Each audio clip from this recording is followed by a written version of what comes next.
dig deep and act and not be the action hero. No, absolutely. I think he surprised an awful lot of people because, really, very much this a very, very sensitive portrayal. I mean, it helps that everybody else round about him is fantastic, but you just don't expect that. Maybe I'm being unkind in saying that, but I was genuinely shocked, and I thought, good on you. Well, he was very sweet. He had an acting coach with him because he really wanted to explore playing a character completely different from what he knew, and he loved talking about it, and it was very sweet. There was actually a love scene between the two of us that was cut out, but when we were doing the scene, he said, let's go again, let's do another take. He said, you don't understand, my background's sports and I like doing repetitions.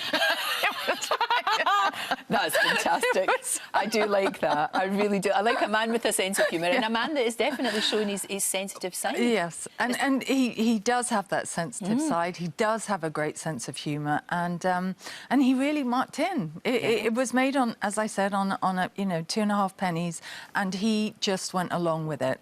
I think it's a really, really good film. I really enjoyed it. And anybody, it isn't what you're going to expect it to be. And it's almost like dealing with the loss of a child in a very different way. Or it's like dealing with, a terrible illness. Yep. And is it, is there a sort of, are people embarrassed by it, shamed by it? And so it tackles lots of areas. Very much and it was nice to be able to play it in just such a simple, real way. No, very much so. It's out on July the 17th, we should say. As well as that, though, you've got about 3 other films coming out. You must have just not stopped working for the past couple of years. It must have been crazy. It was a nice year last year. Lots of travelling, lots of different... I went to Cuba and Budapest and, New Orleans, where we shot Maggie.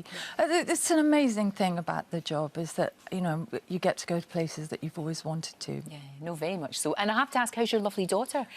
She's great. Because I interviewed her. She was absolutely delightful. This is where the 2 faces of January, wasn't it? Yes, and I remember turning on the television and seeing the two of you there. That must have been a bit strange. But she's doing good. I guess, what else is she going to do with her heritage than act? You can't stop her. There's no way,